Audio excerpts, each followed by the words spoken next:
doing? Yeah, normally I don't be on YouTube posting videos, Facebook posting videos, Twitter, all this other kind of stuff.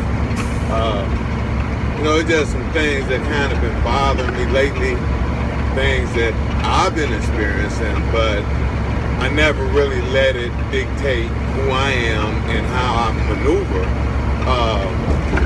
Because, you got to learn from situations and then keep it moving.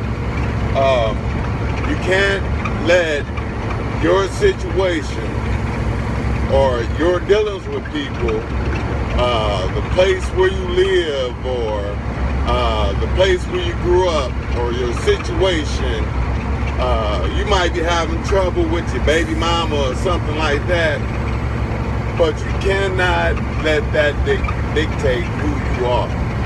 Your circumstance and your situation can't say, hey, I'm going to be this person today, or I'm going to be that person tomorrow, or, this, that, or the other. Situations are created in order for us to learn from them, for us to draw from them. Lately, I've been running across a lot of brothers, a lot of black men. They see you in public, they won't speak to you. I greet people all the time. I show people respect because, hey, I'm from the hood. You know what I mean? I grew up amongst killers and dealers and rapists and this, that, or the third. I grew up around all different kinds of people. I spent a good majority of my life in Atlanta, Georgia. And so I'm accustomed to dealing with a whole bunch of people on a regular, but however, the black people or the black men I've been experiencing or running across in South Bend, Indiana, the population is like 110,000. You have South Bend, which consists of a lot of black people. Then you have Mishawaka, predominantly, white folks or whatever. But if you see a black man in public, you see him at a grocery store, in your front yard, you see him walking down the street or something, sometimes you gotta say, hey, how you doing? Or wave at somebody just to greet them, because it's hospitable. You know what I'm saying? I ran across a guy at a guitar center because I play instruments. I spoke to him, I greeted him, and he looked at me like I was crazy and said, any other time, I would have threw a little two-piece on him and, kept on going in my younger years, you know what I'm saying? But the older we get, the more we are supposed to mature as men, as black men.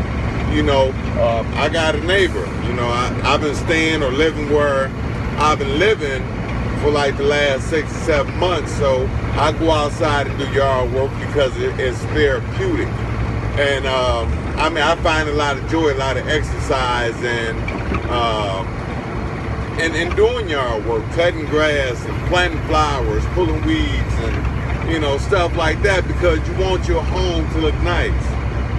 However, I got a black man that stay next door. Every time he walks by, he look at me like he crazy, or he don't say nothing. You speak to him, he keep on going. Like he bougie and stuck up. I think he told his wife, hey, wife, I think we got some niggers to stay next door next to us.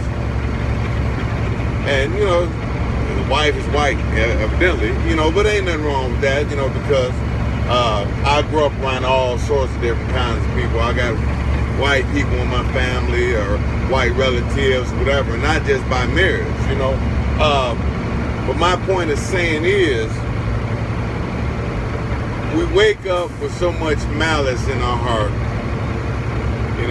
Another black man probably done him wrong, or he probably got some kind of difficulties in his family relationship, as far as mother, father, black folks, he probably had a lot of alcoholism in his family, or a lot of drug usage or whatever. So evidently, apparently, he must see all black people the same.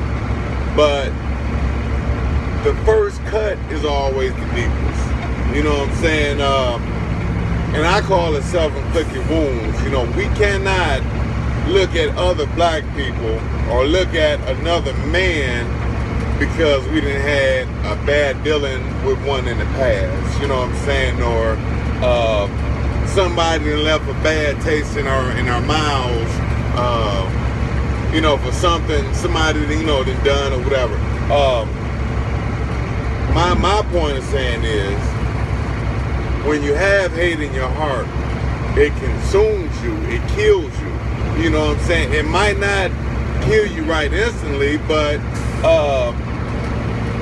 it just kind of takes you under, you know, because if you're walking around, you have a malice or you have something that you're feeling deep inside about someone else, and then you treat everybody else the same way that the previous person treats you, somebody gonna take that offensive, you know.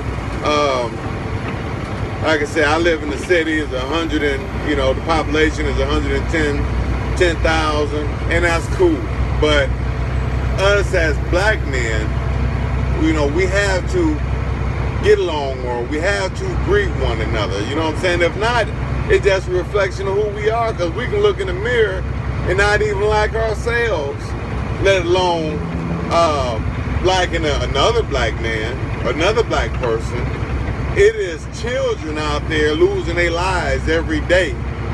You know, they might graduate high school one minute and then go into the penitentiary as soon as they graduate high school, because, you know, they was always taught that, hey, the person that looked just like you is your enemy. You know, I'm not anybody's enemy, because like I said, if I see you in public, I'm going to speak to you. You know what I'm saying? I'm going to wave at you.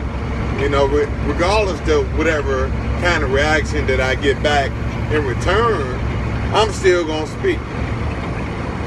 You know, I help people, I'm there for people, I counsel people. Whatever I do it because I had to alleviate the hate out of my heart.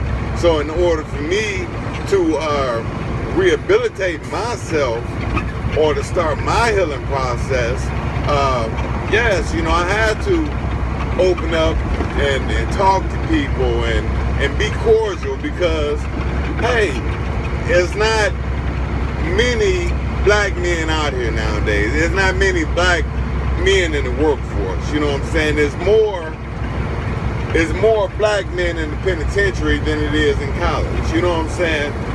Or it's more black folks that's dead than they are working. You know what I'm saying? Where I come from, black folks get killed every day. And why? Yeah, the reason why, because we walking around and we letting our situations consume us. You know, you don't have to go and rob no grocery store just because, you know, you grew up broke. You know, you can get a job at the grocery store. You know what I'm saying? You cannot hate the next person because they have what you should be having. And I'm not saying that I got a whole heap of nothing, you know what I'm saying? But I'm just speaking because I shouldn't have to encounter black men and not be greeted. Look at my color. Look at who I am. I'm an African American. So why not greet another African American? You know, my father, African American. My uncle's African American. Brothers, African American. So why not speak to someone else that I don't know that's an African American?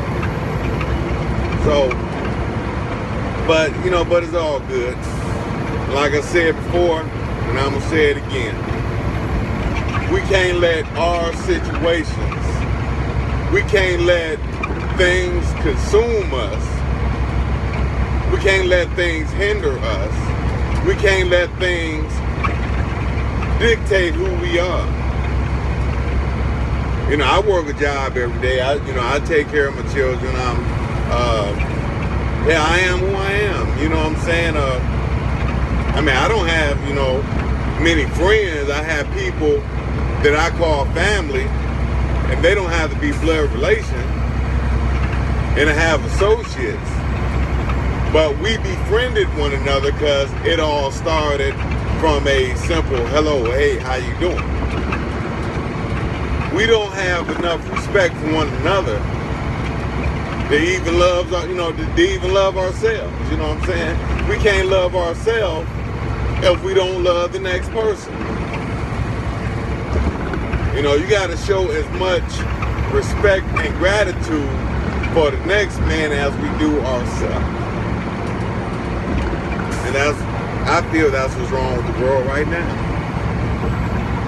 Like I said, I don't do many videos and all the other kind of stuff. I don't try to show my face on camera or on video phones or video chats and all that, because that's not what I'm here for. But if I have something on my mind, I'm going to speak. Take it easy. Peace and blessings.